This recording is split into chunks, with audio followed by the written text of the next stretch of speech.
sabun, dan dianjurkan pakai air hangat. Ada dua pendapat untuk itu. Kedua pelatihan yang saya ikuti, dua-dua punya alasan yang kuat. Jadi ada yang bisa, dia akan mati pada suhu 60 derajat, 40 sampai 60 derajat. Ada yang katakan harus 90 derajat. Ya silakan, kalau gitu harus air panas, kalau begitu. Ya. Jadi untuk yang masker kain, cucilah, gunakan air panas. Kemudian masker ini yang sementara saya pakai, masker bedah. Masker bedah tidak boleh dicuci. Tidak boleh dicuci, karena kalau dicuci dia akan integritasnya hilang. Jadi masker bedah adalah masker yang sekali pakai. Kalau kita terdesak oleh karena, ya saya tahu teman-teman kita yang hadir sekarang ini, ada juga yang dari teman-teman di rumah sakit yang lain, yang mungkin menggunakan masker itu, syukur dapat satu masker 1 minggu.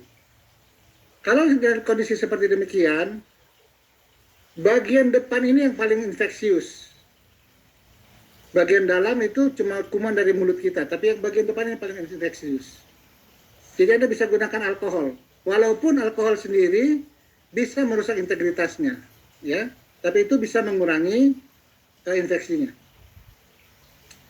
Prinsip utama adalah tempat masuknya COVID-19 ini cuma tiga. Nggak ada yang keempat. Ya, mata, hidung, dan mulut.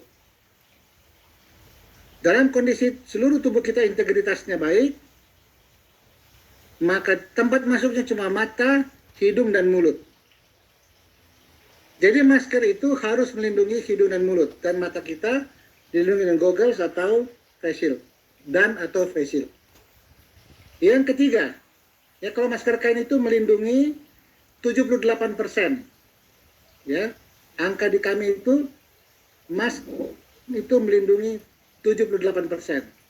Kalau masker scuba,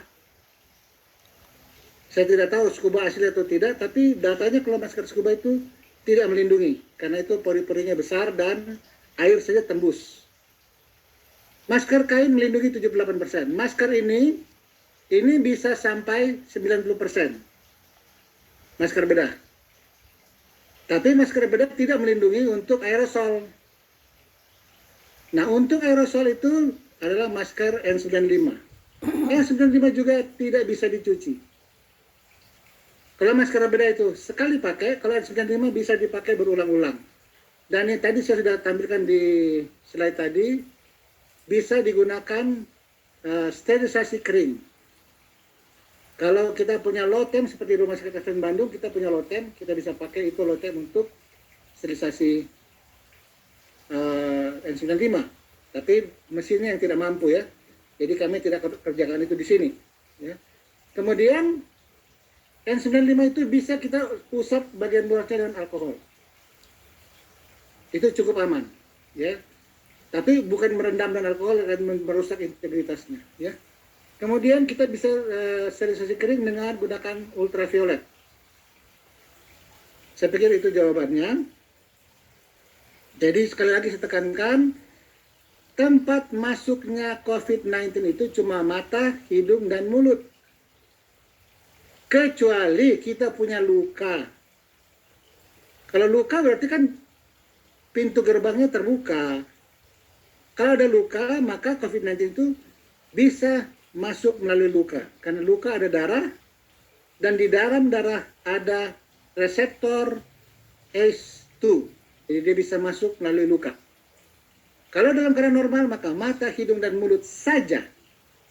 Oleh karena itu kami, dari teman-teman yang Perdalin, kalau dalam kondisi kita harus hanya supervisi, tidak menyentuh pasien, kita tidak harus menggunakan hazmat pun seperti demikian.